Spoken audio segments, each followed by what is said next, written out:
Okay, so there's three main rules when it comes to writing rules for your sequences, and we're going to talk about them briefly right now, but we're going to apply them in the next example, example 2. The terms of a sequence may have a recognizable pattern. If so, you may be able to write a rule for the nth term of the sequence. So a couple common patterns are, if you have a particular pattern value is added, so if you have a pattern that's being added or subtracted to each consecutive term of your sequence, you can have something that's being multiplied or divided by a constant. Another writing rule for sequences is each term is raised to a particular power. We'll talk about how that translates in the next example.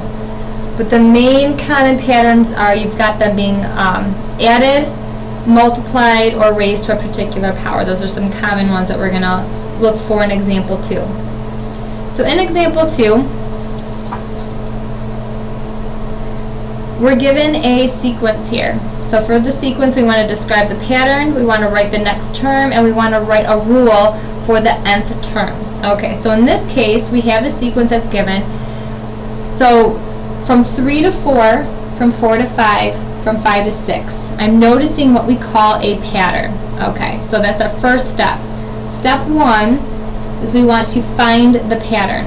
So in this case, the pattern is each of my numbers, my next numbers in my sequence, are being created by adding 1. So that's my pattern. So I'm starting with my first term. Each term to the next, I'm adding 1. That's my pattern. Okay. From there, from this pattern, I want to find my next term. So step 2, my next term is obviously the next one in line. If I add 1 to that again, 6 plus 1 gives me 7. So I know my next term is 7. And last but not least, step 3 is asking us to write a rule for the nth term. Now our rule is not the same as our pattern. A lot of people at this point want to say that the rule is n plus 1, just because each term in our sequence is being added by 1. But our pattern and our rule are not the same. So they're not equal to each other. Alright, so our pattern and rules are a little bit different. So how do we find our rule? Well, to find our rule, there's a couple ways we can do this. I'm going to show you guys the quickest one. I'm going to have you guys create a little table, okay? And in that table,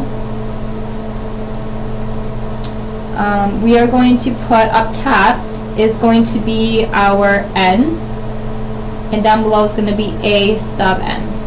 Okay, so n is the actual term value. Okay, so first term, second term, third term, so on and so forth. A sub n is representative of what that first term is, second term, third term, and so on and so forth. So in this case,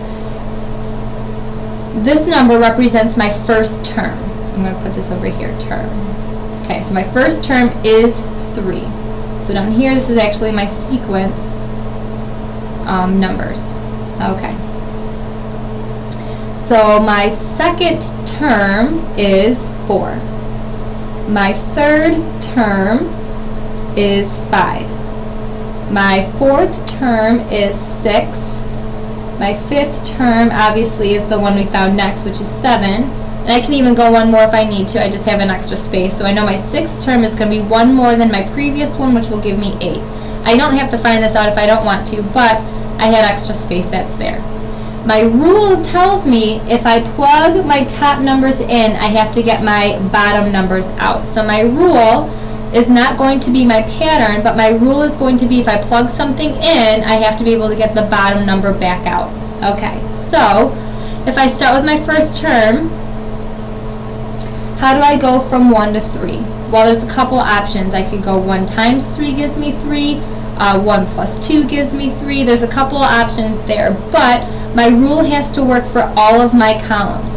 So whatever rule I have that works here, it has to be applied and work for the rest of them. So let's try 1 times 3. 1 times 3 is 3. That works. Well, then let's go to the next one. 2 times 3. 2 times 3 is not 4, so I know that my rule cannot be 1 times 3. It can't be that value. So let's keep looking at them. 1 to 3 gives, I can add 3. I can add 2. So if I go here, if I add 2, that works. If I add 2, that works. If I add 2, that works. If I add 2, that works. If I add 2 to 6, I get 8, that works. So my rule always starts with a sub n.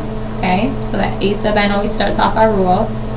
N is the number, our input, right? Our variable, our input. So we're always going to start with using n. So n plus, well, in this case, if n is 1, 1 to 3 was plus 2, and that worked. If n is 2, 2 plus 2 gives me 4, that works. 3 plus 2 gives me 5, 4 plus 2 gives me 6, 5 plus 2 gives me 7, 6 plus 2 gives me 8. So I know that my rule is n plus 2. Now if you remember, our pattern for this between our sequences values, we're just adding 1, but my rule was adding 2. So the rule and the pattern are not going to be the same thing because my pattern is simply just between my numbers. My rule tells me if I plug in my term value, my term placement, what do I get out for that sequence number? So it's a little bit different. So I just want to make sure that you guys pay attention that your pattern and your rule are not going to be the exact same.